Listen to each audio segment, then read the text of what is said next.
On a recent trip to Anza-Borrego Desert State Park, we ran the Borrego Mountain Wash Loop, a 4.3-mile off-road trail that winds through badlands, narrow canyons, and one of the more memorable drops in the park.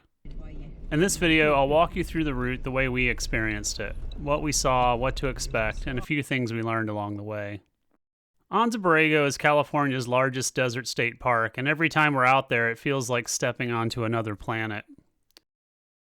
We decided to tackle Borrego Mountain Wash because it offers classic Southern California desert off-roading. Plus, the trail happens to start right next to one of the park's icons, the Slot, a slot canyon that's really popular for hiking. So if you want to pair a drive with a hike, it's a great combo. Here are some basics for the route. It's a loop trail, modern in difficulty, 4.3 miles. It takes about an hour or two depending on how much you stop and explore. The elevation change is around 300 feet, and the best season is from October through April. The summers get really hot out there. We did it in the cooler months, and even then the sun can be intense. So if you come out here, plan accordingly. To get to the trailhead from Borrego Springs, we took Borrego Springs Road south, then turned on to 78, and then soon turned on to Buttes Pass Road. The entrance to the road can be tricky to find, so keep your eyes out for a small sign and check your GPS coordinates. I'll put a link to our detailed guide on OutdoorSoCal.com in the description below, which includes the exact GPS coordinates.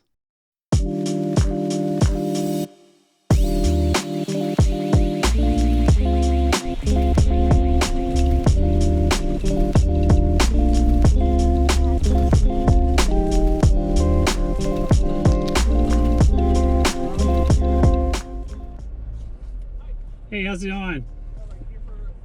We're actually going to do the loop, the off-road loop. Okay, so if you're just going to drive through, then you're good to go. Okay, do you need $10 for it, or? No, this is only for the parking lot at the I see. area. What about if we come from the bottom, like you can go drop off the trail and park down there? Technically, it's not really a parking lot, but I mean, it is open desert, so gotcha. It's kind of okay. Yeah. Got it. Okay, appreciate it. One note from experience, parking for the slot can fill up fast. Rangers sometimes control traffic here. When we arrived, we just mentioned that we were heading into the wash and not the slot canyon, and they let us through. So give that a shot. After about a mile, we reached the parking lot for the slot, and that's where the loop for Borrego Mountain Wash begins. The route starts out along a ridge that parallels the slot canyon. We had some incredible views looking straight down into the narrow sandstone canyon below.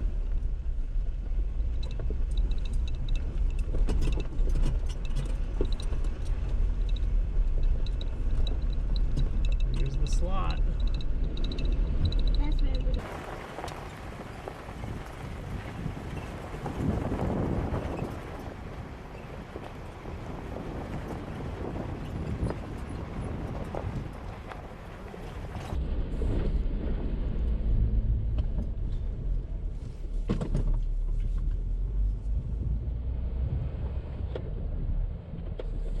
After about a mile, we reached the main event of the day, Borrego Drop. It's a long, sandy descent that can be deceivingly steep. I put the Jeep in low gear and eased down slowly. The footing is loose, and depending on the conditions, it can get pretty rutted.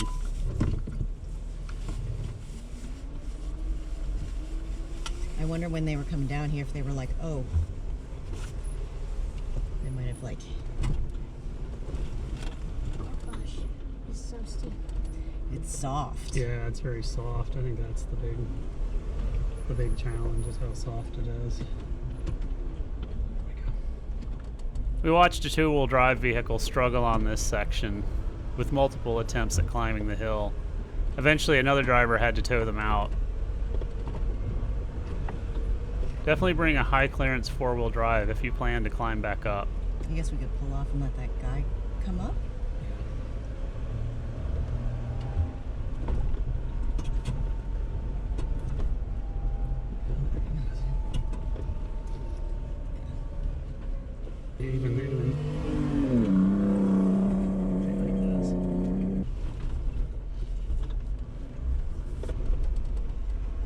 At the bottom of the drop, the canyon tightens almost immediately. There's a short technical stretch that requires some thoughtful wheel placement, but nothing too extreme.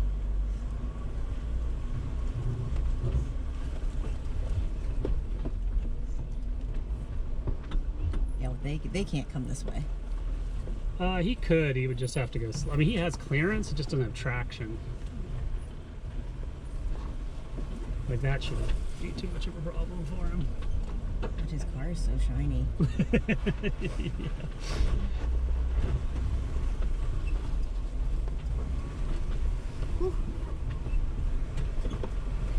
Bumpy.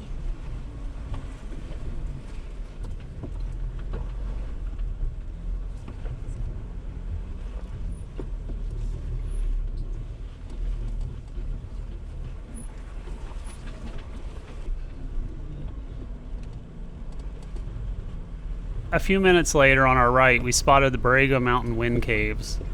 Small pockets carved into the rock by windblown sand. Here somewhere. Right in there.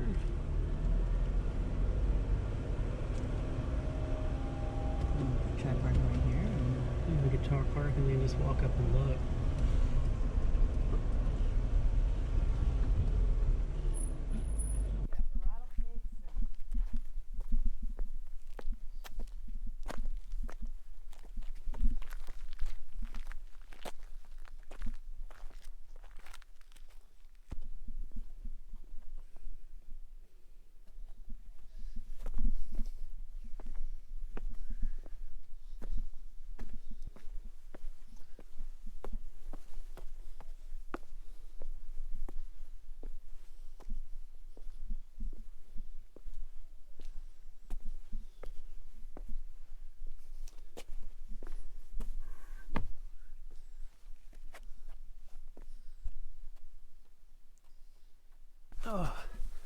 Oh, these are nice and cool.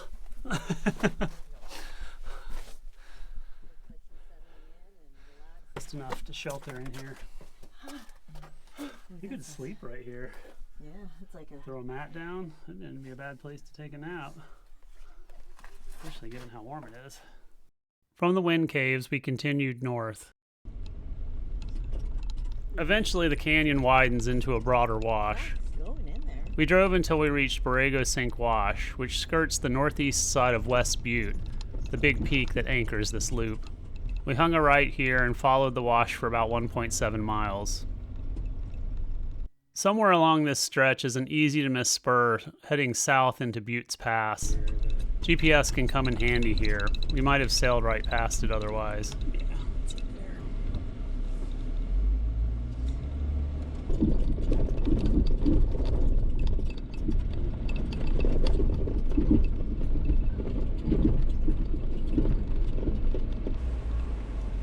You ready for this?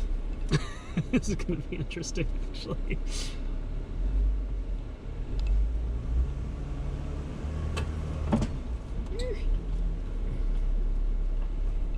Butte's Pass winds south for about 2.5 miles, eventually bringing you right back to Butte's Pass Road and out to Highway 78.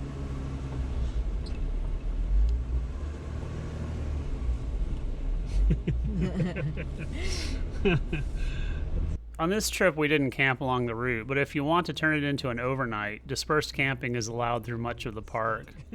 Just camp at least 100 feet from water sources, stick to already used spots, and pack out absolutely everything. If you're planning a camping trip, we have a full guide to Anza-Borrego camping on OutdoorSoCal.com, and I'll put the link in the description below. Overall, Borrego Mountain Wash was a great mix of scenery and light technical driving. The Borrego Drop keeps things interesting, and the canyon section is beautiful, and the views from the rim are worth the trip alone. The Wind Caves are pretty neat to explore also.